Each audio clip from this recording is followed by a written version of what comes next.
चला तर मंडळी, आज गरमागरम टेस्टी, कुरकुरा, खस्ता, चटपटा नाश्ता बनवणार आहे. बऱ्याचशा लोकांनी मला कमेंट करून विचारलं होतं, की सांबार वडी कशी बनवायची आणि सोप्या पद्धतीने दाखवा म्हणजे आमची कुरकुरीत झाली पाहिजेत. तर आज मी तशाच तुमच्या आवडीनुसार अशी रेसिपी दाखवणार, की तुम्ही झटपट हा बनवून तयार करणार. कमी वेळामध्ये आणि कमी सामानामध्ये बनवून तयार होती ही सांबार वडी. आज तर आपल्याला मार्केटमध्ये, हिवाळ्यामध्ये खूप सारा असा कोथिंबीर एकदम फ्रेश मिळतो आणि खूप सारा स्वस्त सुद्धा मार्केटमध्ये राहतो. तर आज कशी खस्ता सांबार बनवायची हे तुम्हाला डिटेलमध्ये सांगणार आहे. तर तुम्ही एंडपर्यंत ही रेसिपी पाहत राहा आणि चॅनलवर नवीन असाल तर प्लीज लाईक, शेअर, सबस्क्राईब करणं विसरू नका. तसेच जास्तीत जास्त मंडळी मला सपोर्ट करा आणि जास्तीत जास्त शेअर करा. तर चला, मी इथं घेतलेला आहे 1 किलो सांबार. पाहू शकता एकदम मस्त हिरवागार आणि ताजा. डंटीसोबत मी इथे कट करणार आहे. म्हणजे डंटीमध्ये खूप सारे विटॅमिन्स आणि इथे कॅल्शियम राहतातच.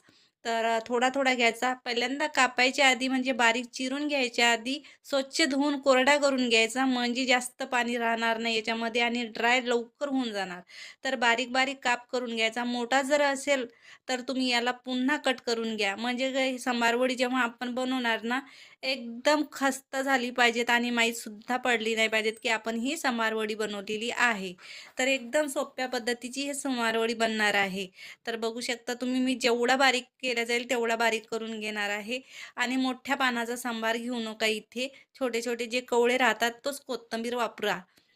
छोट्या-छोट्या पानाचे जे आपण कोथिंबीर वापरतो ना, त्यांनी खूप मस्त खस्ता इथं वडी बनवून तयार होतात. तर आता बेसन न वापरता आपण इथे ज्वारीचं पीठ वापरणार आहे. 2 वाटी मी इथे ज्वारीचं पीठ वापरत आहे. आपल्याला जर इथं खस्ता बनवायची असेल जास्तच तर तुम्ही इथे सुजीसुद्धा घालू शकता किंवा इथे गव्हाचं पीठ किंवा मैद्याचा वापर करू शकता. मी 2 इथे भरून जे वाटी राहते म्हणजे मोठा कप तोच पीठ वापरलेला आहे. आता सुके मसाले जेवढे असेल तेवढे तुम्ही इथं वापरू शकता. मी इथे लाल मिरची पावडर, मीठ, इथे मसाला, गरम मसाला आणि हिरवा इथे मी ठेचा घेत आहे.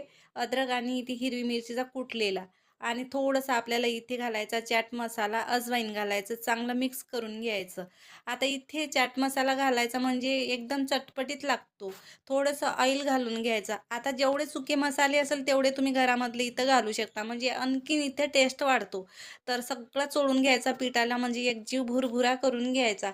चारी बाजूला म्हणजे सगळ्या पिठाला इथे मसाल्याची कोटिंगसुद्धा आली पाहिजेत आणि इथे कोथिंबीरसुद्धा लागला पाहिजेत.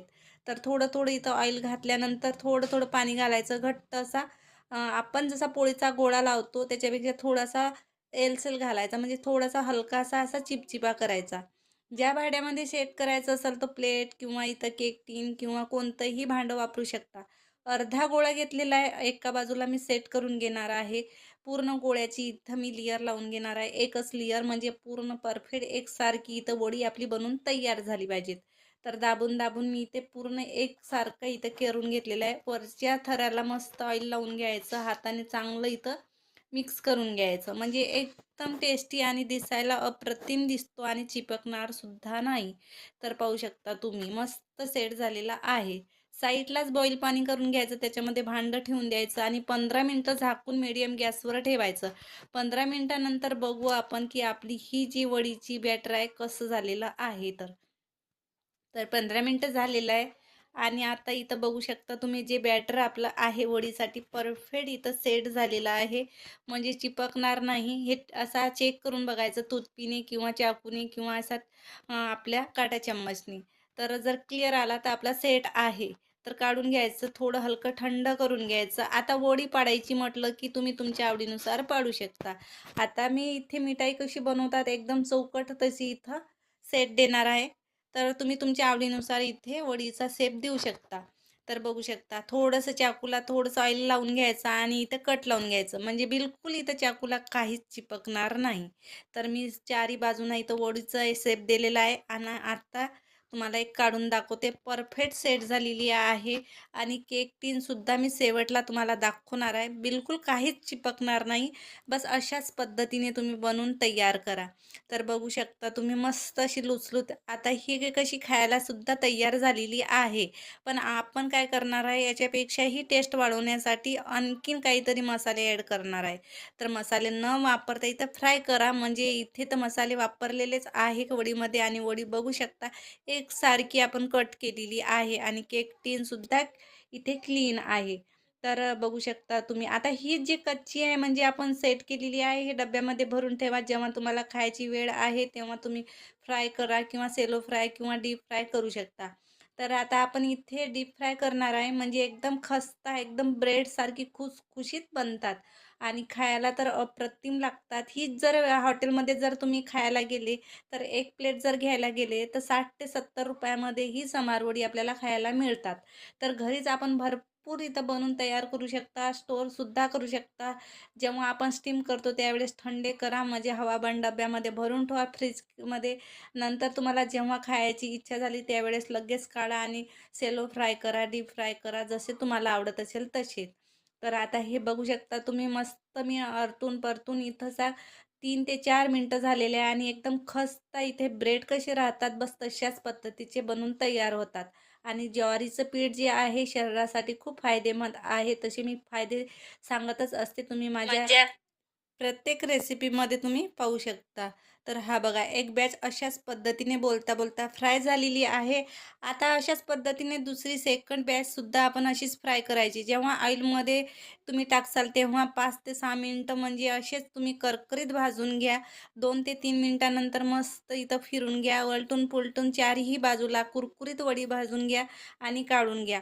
फटाफट बनून तयार होते. काहीच वेळ लागणार नाही. टोटल इथे वेळ 5 ते 7 मिनिटामध्ये एक बॅच तयार होतात. तर अशाच पद्धतीने मी पूर्ण इथं समारवडी बनवून तयार केलेली आहे आणि कलर तुम्ही बघू शकता अप्रतिम आलेला आहे. एकदम खस्ता आतमध्ये सुद्धा कुरकुरी झालेली आहे. बिलकुल कच्ची इथे राहण्याचा काहीच प्रश्न नाही. आणि ही बघू शकता तुम्ही मस्त इथे जशी टोस्ट राहते किंवा बिस्किट राहतात तशाच पद्धतीची एकदम खस्ता आणि कुरकुरीत संभारवडी बनवून तयार होतो. तर आता तुम्हाला ज्या चटणीसोबत एन्जॉय करायची आहे त्याच चटणीसोबत तुम्ही एन्जॉय करू शकता. केचप घेऊ शकता, दही घेऊ शकता, चाय घेऊ शकता. जे तुम्हाला काही आवडत असेल त्याच्यासोबत एन्जॉय करा. म्हणजे ही संभारवडी खायला हेल्दीच आहेच आहे, पर भरपूर याच्यामध्ये विटॅमिन्स राहतात, भरपूर फायदे राहतात. तर तसे तर आपली कोणतीही भाजी किंवा कोणतीही रेसिपी बनवायला गेला तर कोथिंबीर जर असली की त्या भाजीची टेस्ट आणि त्या भाजीचा कलर अप्रतिम येतो. त्याच्यासाठी हे मी तुम्हाला सांगणार नाही की तुम्ही कोथिंबीर आवडीनं टाका. म्हणजे टाकतातच सगळ्याच महिला. तशा तर अशा हेल्दी सीझनमध्ये खूप सारे मार्केटमध्ये वेगवेगळ्या भाज्या जास्त प्रमाणामध्ये असतात. तर नक्की बनवून बघा, नक्की खाऊन बघा. आणि सोप्यात सोपी पद्धत तुम्हाला इथे मी संभारवडीची दाखवलेलीच आहे. तर कशी वाटली आजची संभारवडी मला नक्की कमेंट बॉक्समध्ये कळवा. आवडली रेसिपी तर please please please like share subscribe करणं विसरू नका. आणि मंडळी जास्तीत जास्त सपोर्ट करा. जसे तर तुम्ही सपोर्ट करतात आणखीन मला सपोर्ट करा. म्हणजे मी तुम्हाला अशाच एक नवीन नवीन रेसिपी दाखवत राहील. भेटू एक नवीन रेसिपीसोबत. तोपर्यंत बाय बाय.